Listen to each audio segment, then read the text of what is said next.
دايما بيبقى في سؤال كده بيجي في دماغك اللي هو ايه، وانا افتح كام علبه هنا؟ هيبقى عندك في الاوضه نجفه، النجفه دي بتبقى محتاجه مفتاح 2، ومحتاجين كشاف طوارئ. كشاف طوارئ الكبير بياخد اماكن 3 مفاتيح، يبقى دي 1 2 3. وهيبقى عندي سبوتات. السبوتات انا بفضل ان هي تكون على مفتاحين على الاقل، والليد على مفتاحين على الاقل. ولو عندي حته بروفايل او عندي اللي هو الابديك اللي بيبقى نازل من السقف جنب السرير او الكلام ده كله، هنزود له كمان مفتاح. دول كام؟ 1 2 3 4 5 6 7 8 9 10. 10 مفاتيح. يعني انا العلبه عندي بيبقى فيها 3 دول، يعني انا هبقى محتاج هنا 4 علب. علبه 2 3 4. والاضاءات اللي بتتعمل هنا في اوضه النوم، انا دخلت اوضه النوم او داخل جناح النوم، فانا فتحت النور من هنا فاقدر اتحكم فيه. فمعظم المفاتيح دي كلها هتبقى دفاتير، تمام، عشان افتحها من هنا اقفلها قبل ما انام. تعالى بقى اقول لك الريسبشن بنعمل فيه ايه. الريسبشن اول ما بدخل برضو انا محتاج كام اضاءه هنا. لازم تقف هنا وتقول انا محتاج كام اضاءه. النجفه على طول زرارين، يبقى دي كده زرارين للنجفه. عندي هنا كام نجفه؟ عندي نجفتين، يبقى كمان زرارين، يبقى دي كده 4.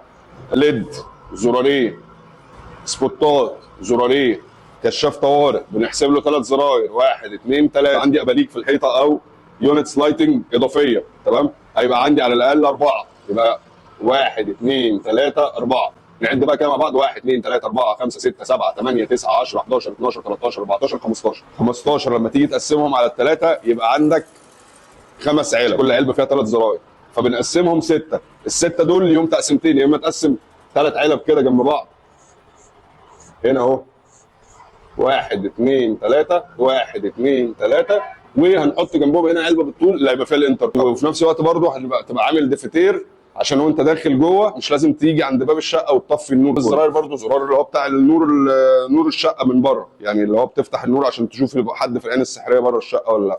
فانت لازم تعد الزراير دي قبل ما تعمل هنا 3 علب ولا 4 علب ولا 5 علب ولا الكلام ده كله. لازم تبقى انت عارف التقسيمه بتاعتك دي هيبقى عامله. لو جينا للحمامات محتاج على الاقل 3 علب. واحده كشاف طوارئ، قلنا الكشاف طوارئ بعلبه لوحده، المفتاح بتاع الاضاءه والمفتاح بتاع الشفاط والمفتاح بتاع المرايه، ادي كده 3. لو هيبقى عندي بروفايل ليد في السيراميك او هيدن لايت محطوط في اليونت او وات ايفر، يبقى انا هزود علبه ثالثه. فعلى الاقل خالص في الحمام بعمل 3 علب زراير.